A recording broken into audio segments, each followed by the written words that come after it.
Perkenalkan, nama saya Sonawati Rambe SAG. Saya bertugas di SMK Negeri 1 Sorkam, Kabupaten Tapanuli Tengah, Sumatera Utara. Saya peserta PPG Batch 1 dari STPK Santo Fransiskus Asisi Semarang. Demikian perkenalan saya, terima kasih.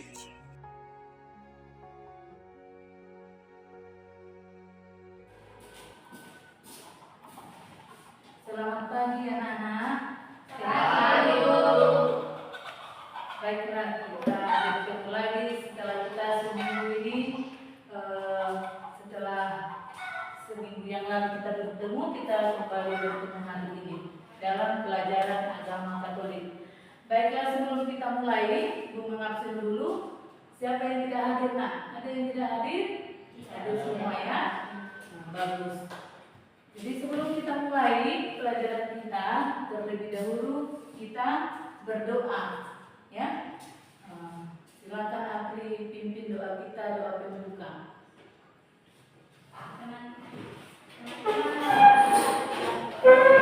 Dalam nama Bapa, Putra dan Roh Kudus.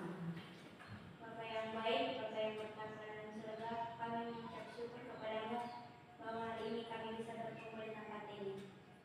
Bapa, sebentar lagi kami akan mulai pelajaran kami, kiranya Tuhan membimbing kami dan memberikan kami kepintaran agar bisa menjawab soal yang diberikan di buku kami.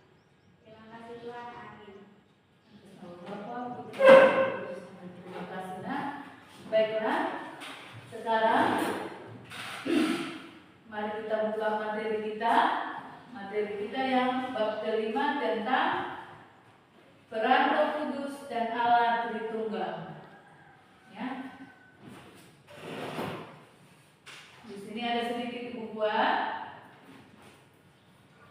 Kompetensi awal, ya. Peserta didik mampu memahami peran Roh Kudus dan Allah Tritunggal melalui tindakan sehingga mampu dan berani terlibat untuk mewujudkan kerajaan Allah dalam hidup sehari-hari. Elemen yang kita pakai di sini yaitu Roh Kudus sebagai penolong dan penghibur. Yang kedua, Allah Bapa yang kita kenal sebagai Sang Pencipta. Yang ketiga, Yesus Kristus sebagai teladan yang sempurna. Yang pertama, ada sedikit pertanyaan ya yang Ibu mau sampaikan. Yang pertama, bagaimana Roh Kudus hadir pada diri manusia, ya, dari pengalaman hidup kita, ya. Ada yang bisa memberi contoh, bagaimana Roh Kudus hadir dalam hidup kita sehari-hari. Bagaimana saja? Bagaimana kita menyadari bahwa Roh Kudus itu hadir di tengah-tengah kita dalam kehidupan kita sehari-hari.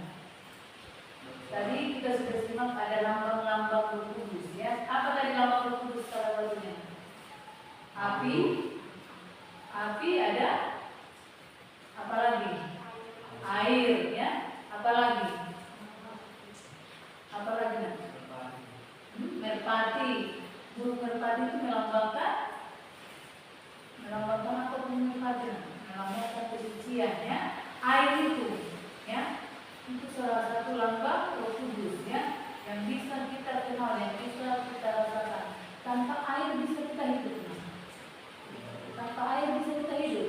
Tidak bisa. Tanpa api juga kita bisa hidup? Tidak bisa, ya. Jadi supaya tidak susah kita menjabarkan, ya, mengungkapkan bahwa Roh Kudus hadir di tengah-tengah kita itu, kita dikasih lambang-lambang Roh Kudus, ya. Jadi supaya manusia itu lebih bisa merasakan dan memahami apa itu Roh Kudus, ya. Tentang Allah Tritunggal, ya, kita sebagai orang Katolik, ya, tentunya simbol kita yang pertama itu sebagai orang Katolik apa, nak? Tanda salib, ya. Kita dimanapun berada, sebelum dan sesudah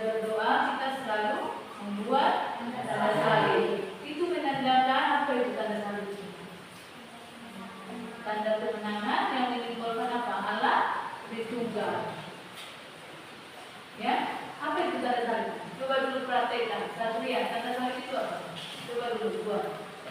Bapa dan Putra dan Roh Kudus. Ya, berarti Allah, Bapa, Putra, dan Roh Kudus. Yang sering disebut dengan Allah Tritunggal. Tadi kita sudah simak itu video sedikit tadi ya. Jadi bukan dikeranakan ya, bukan digandakan. Allah itu tidak digandakan, tidak dimajemukkan ya. Tadi kita sudah lihat sedikit diagramnya ya. Bukan digandakan, bukan dimajemukkan, tetapi Allah itu merupakan Anak, Bapa, dan Roh Kudus. Tetap dia satu ya. Tetap dia satu. Jadi jangan salah-salah. Kenapa orang Katolik itu Allah Tritunggal ya? Tritunggal Maha Kudus katanya. Apakah orang Katolik punya 3 Tuhan? Apakah Allah orang Katolik itu dibagi menjadi 3? Tidak ya. Tadi kita sudah coba lihat Allah itu di tengah ya. Berarti dia satu kan? Tetapi dia menjadi Allah Bapa, dia menjadi Allah Anak, yaitu melalui Yesus Kristus.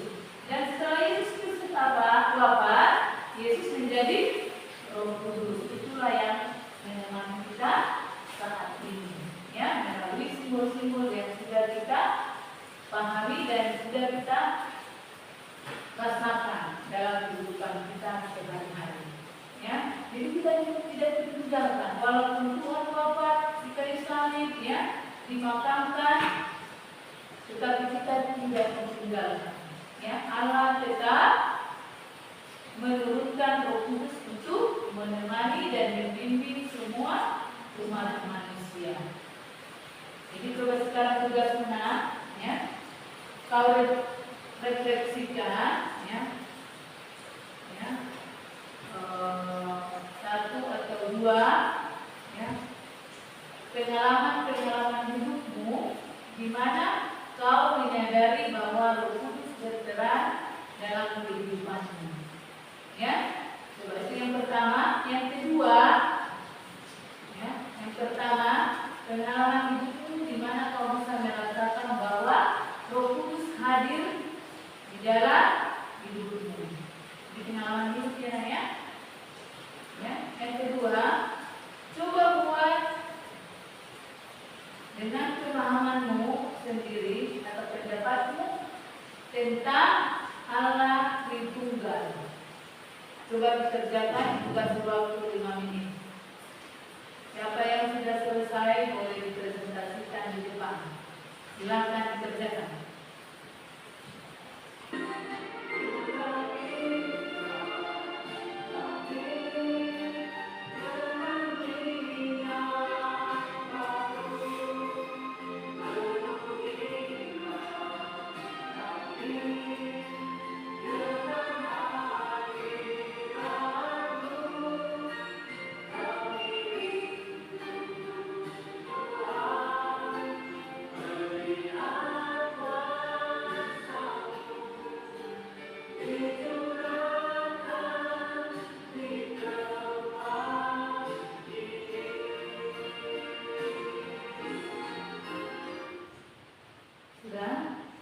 Selesai? Ada yang sudah selesai? Ada nak? Coba dulu kita mendengarkan dulu hasil dari teman kita. Arti silakan maju ke depan.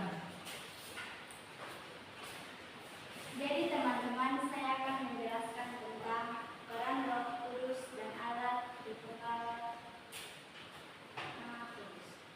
Roh Kudus itu penolong dan penghibur. Allah Tritunggal adalah satu.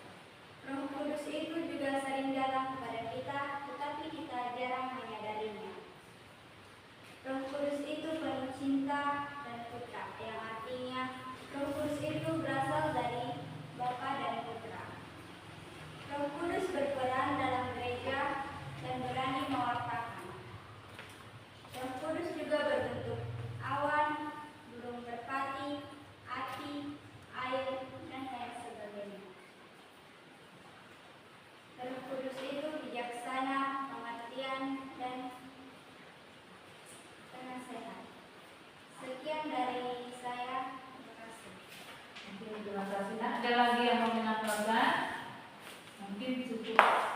dulu ya. Kita ulangi lagi, kita lihat video yang tadi kita buka. Oke, kita lihat sebentar ya.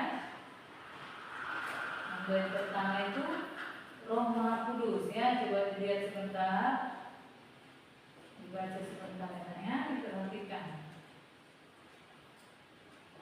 Ya, ini kalau kau nanti mau coba buka, ada pada waktu di rumah nomor 448.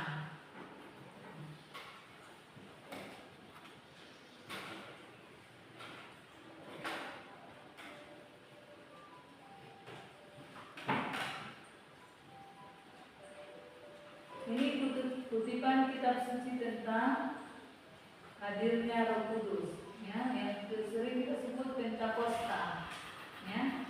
Di Kisah Para Rasul 2 ayat 1 sampai 13, ayat 14 sampai 42, dan 41 sampai 47. Di sana dikisahkan bagaimana Roh Kudus turun atas para rasul, dikisahkan di sana. Bagaimana kalau di Kisah Para Rasul? Bagaimana turun Roh Kudus? Melalui apa? Lidah-lidah api, ya. Bagaimana situasi mereka pada saat turun Roh Kudus? Mereka berbahasa bahasa roh, ya. Bahasa roh, tapi satu sama lain saling mengerti. Bahasanya beda-beda, tetapi antara satu dengan yang lain mereka sama-sama mengerti. Ya, itulah keajaiban dan kekuasaan Roh Kudus pada saat itu. Ya.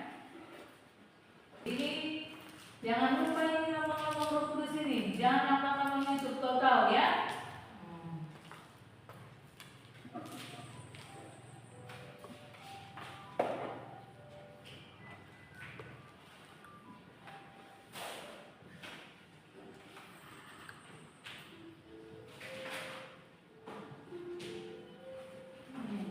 Tujuh karunia Roh Kudus. Dicatat lagi, nah ini sudah banyak kita yang lupa ini ya. 7 karunia Roh Kudus. Yang pertama itu kebijaksanaan, pengertian, nasihat, keperkasaan. Kita semua perkasa ya. Seperti si Monica bisa dia naik kereta dari Trans ke sini, ya, walaupun hujan, ya kan? Kita juga perkasa kan? Pengenalan akan Allah. Semua kita mengenal Allah kan guru. Terus ini kesalehan, memang di bahasa ini sering dipakai oleh saudara kita yang muslim, kesalehan ya. Tapi kita juga sering memakainya saleh, ya, kata dasar saleh, soleh, ya. Saleh itu apa itu? Apa itu Yohana? Kalau disebut orang soleh, orang saleh, apa itu? Orang yang baik, yang lemah lembut, ya. Itu orang saleh, bukan orang kaya itu, atau bukan orang yang dipanggang kan? Kesalehan. Yang selanjutnya takut akan Allah. Nah ini yang sangat perlu di karunia ini. Takut akan Allah. Jangan takut handphonenya lobet, ya. Tetapi takutlah pada Allah. Sekarang anak-anak ketakutannya bukan kepada Allah ya, gitu kan? Takut habis bensin karena dia sudah jalan-jalan kemana-mana kan? Iya kan? Takut dimarahi mama, ya. Itu sekarang ketakutannya kan? Bukan takut akan Tuhan ya. Sekali-sekali kita ingat lagi ya. Kita takut jangan sama orang tua, jangan sama bensin, jangan sama HP yang lobet, tetapi kita takutlah akan Allah, ya. Takut akan Allah.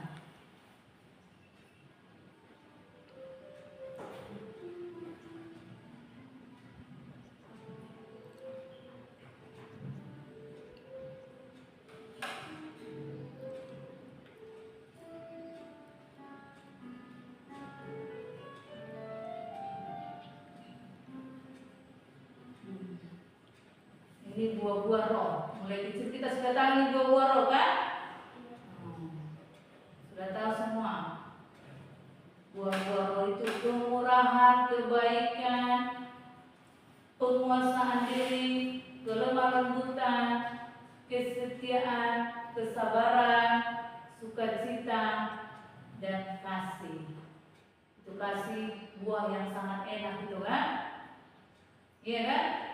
Ibaratnya kalau buah sebenarnya ini logo durian kan? Buah kasih. Ini jangan lupa ya, ini buah-buah dari roh. Kalau ada roh dalam diri kita, Roh Kudus, maka inilah yang keluar dari dalam diri kita. Yang pertama itu kasih, damai, tidak butuh bedi roh harta, berdamai semua ya. Murah hati, ya. Murah hati tapi bukan murahan ya. Murah hati, kebaikan, penguasaan diri. Nah ini anak-anak usia ini penguasaan diri sangat susah ini kan? Penguasaan diri, kelemah lembutan, ya. Bukan hanya perempuan yang harus lemah lembut, laki-laki juga boleh ya. Kesetiaan, ya, kesabaran dan sukacita.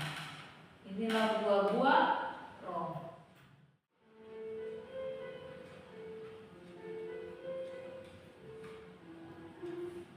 Allah Tritunggal ya. Ada di sini sedikit pertanyaan. Apakah kalian sering merasa malu membuat tanda salib? Siapa yang malu membuat tanda salib? Ada. Kalau berdoa misalkan upacara hari Senin, ada yang kita baca doa karena? Ayo, jujur dulu. Siapa yang malu membuat tanda salib pada saat upacara bendera? Siapa? Ayo jujur dulu. Atau pernah? Atau tak pernah malu? Siapa yang pernah malu? Kalau misalnya si Arthur di sampingnya si Rawati atau si Fiona tak malu bukan? Tapi kalau di sampingmu yang Protestan apalagi yang Islam, siapa pernah malu? Ada yang pernah malu? Malu membuat tanda salib? Ada? Nah, jangan ya, itu lambang kita sebagai orang Katolik. Dimanapun kita berada, harus selalu kalau ada doa, misalkan doa makan, ya, doa pas upacara, kita jangan malu membuat tanda salib. Ya. Apa makna tanda salib bagi umat Katolik? Sudah semua kita tahu itu kan? Makna tanda salib itu kan, yaitu yang pertama Allah. Apa yang pertama? Allah Bapa, Putra, Roh Kudus, ya, amin ya. Jadi Allah Bapa, Putra dan Roh Kudus ya. Itu makna tanda salib dalam gereja Katolik. Seperti tadi di awal tadi sudah Ibu bilang, Allah Bapa itu Sang Pencipta ya. Allah Putra itu siapa? Putra siapa? Allah Putra siapa nak? Yesus ya. Yang kita kenal dalam diri Yesus Kristus itu Putra ya. Tidak ada kita yang hidup dalam itu kan, dalam zaman Yesus tidak ada kan? Kita semua hidup di abad 21 sekarang ya. Allah yang nambah bagi kita sekarang apa? Allah Roh Kudus ya. Jadi Roh Kuduslah yang menemani kita, yang hadir dalam hidup kita sebagai umat Katolik. Kalau tidak ada Roh Kudus, mungkin kita sudah ketakutan menjadi orang Katolik ya kan? Siapa berani kan? Kalau enggak ditemani Roh Kudus, tidak berani kita hidup kan? Seperti baru-baru ini pemilihan paus itu kan? Ya, itu benar-benar perang Roh Kudus. Tidak kampanye mereka itu kan? Kalau pemilihan presiden harus kampanye di mana-mana, bikin balai di mana-mana. Kita pemilihan paus ada, ya murni itu mereka hadirkan Roh Kudus dalam pemilihan itu, ya. Jadi tidak ada kampanye-kampanye, tidak ada sogok-menyogok. Sogoklah paus 1 miliar, pilih saya sebagai paus. Tidak ada itu, ya. Jadi murni mereka mengandalkan Roh Kudus saja, ya. Jadi kita juga dalam hidup coba kita hanya mengandalkan Roh Kudus saja dalam hidup kita.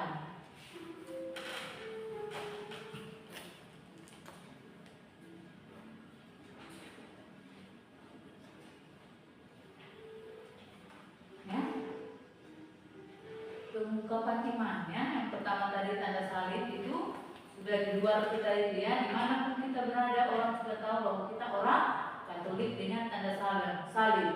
Yang selanjutnya doa kemuliaan. Semua kita tahu doa kemuliaan kan? Apa itu doa kemuliaan? Kemuliaan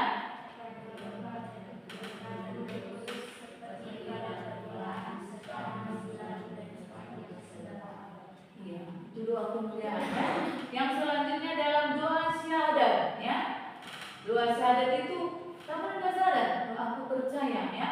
Aku percaya akan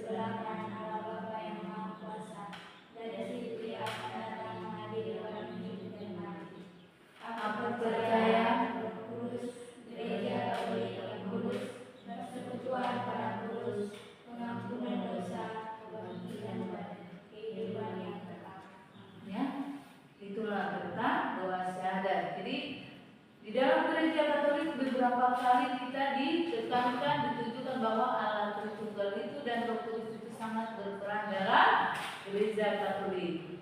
Ya, termasuk di dalam baptisan, doksologi ya. Allah Tritunggal dan Roh Kudus itu selalu hadir dan berperan dalam hidup orang beriman Katolik.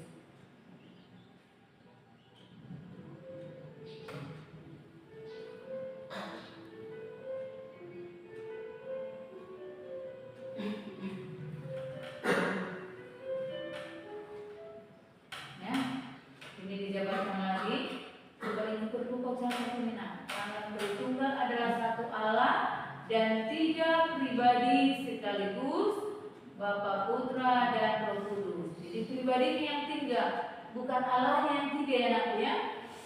Jadi sudah bisa kalian jelaskan, Allah orang Kristen itu tidak dimajemukkan, tetapi pribadinya yang tiga. Kalau Allahnya tetap Allah yang kita sembah itu Allah satu ya, tetapi tiga kepribadian yaitu Allah Bapa, Putra, dan Roh Kudus. Ya, Allah adalah satu dan tiga pribadi, artinya Allah adalah Dia yang merelasi. Itu kamu udah merelasi kan? Gitu kan? Merelasi itu mengerti kalian? Siapa yang pernah disuruh mewakilkan keluarga? Ada kan? Misalkan ada pesta atau enggak ada pertanyaan, ya? Kalau Mama April lagi sibuk, Mama ada urusan Mama, kau dulu mewakili rumah kita ya nak. Kau dulu mewakili keluarga kita, itu berelasi, ya. Jadi supaya ada dari keluarga kita maka disuruh anaknya, iya kan? Misalkan ada pesta undangan, oh Bapak Misi Apri, ada sama, oh majulah mewakili kita, itu pesta di sekolah, ya itu artinya berelasi. Demikian juga dengan Allah, ya. Bulan Allah Bapa tuh mungkin kita susah menjabarkan dalam hidup kita, maka Allah mengirimkan, Allah merelasi melalui Yesus Kristus supaya lebih dekat dengan manusia, supaya gampang dicontoh. Itulah contoh paling konkretnya ya.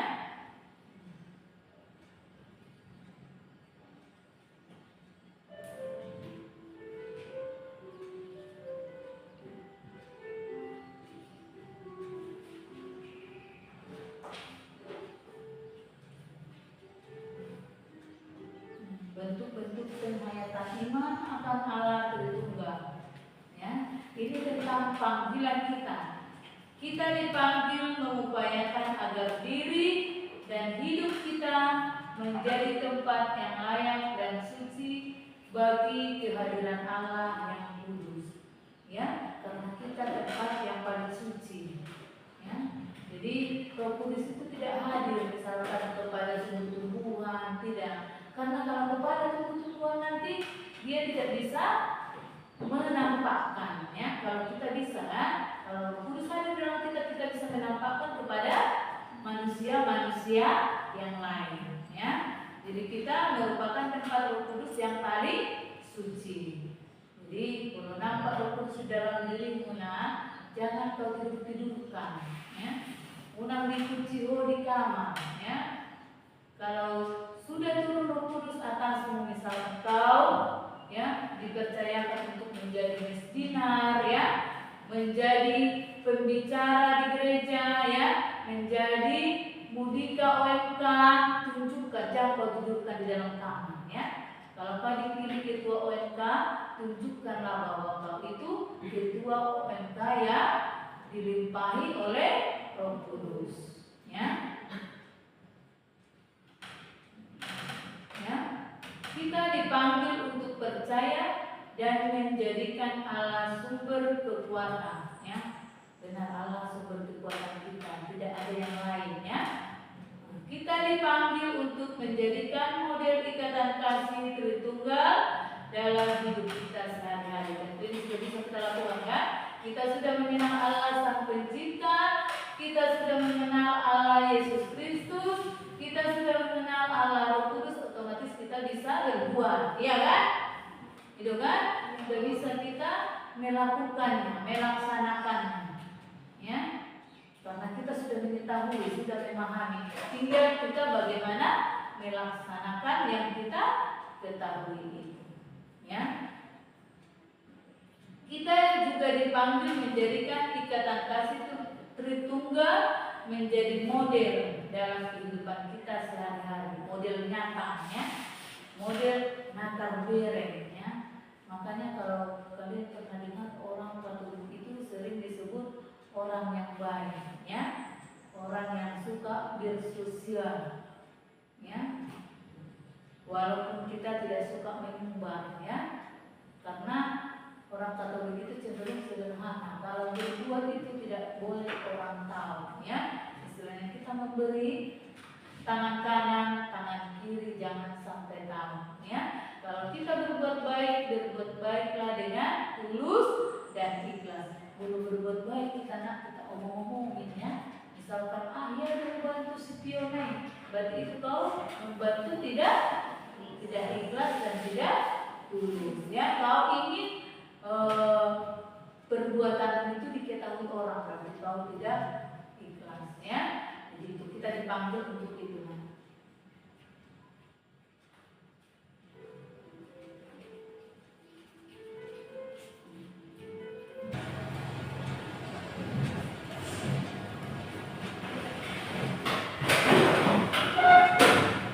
Sebelum kita berdoa penutup, kita mendengarkan lagu ini sekali lagi, baru kita berdoa. Berdoa penutup nanti Ibu pilih, Ibu minta dari Satria, ya. Kita dengarkan sekali lagi ini lagu tentang berhembuslah Roh Kudus. Kalau ada yang tahu boleh ikut,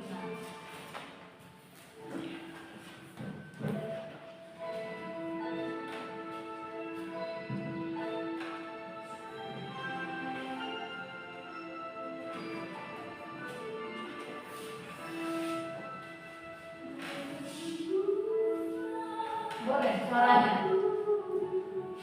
Di tempat ini berhembuslah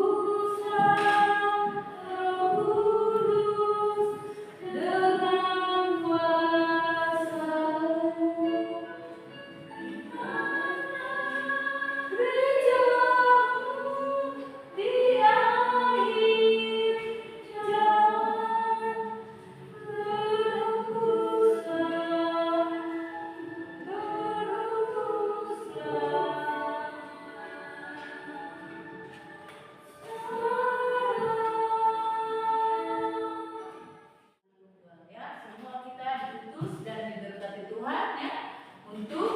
menjadi pewarta, ya, menjadi pelaku-pelaku kasih yang diwariskan oleh Yesus Kristus kepada kita. Ayo tutup dengan doa. Nak, boleh kau ke depan, Satria, pimpin doa kita.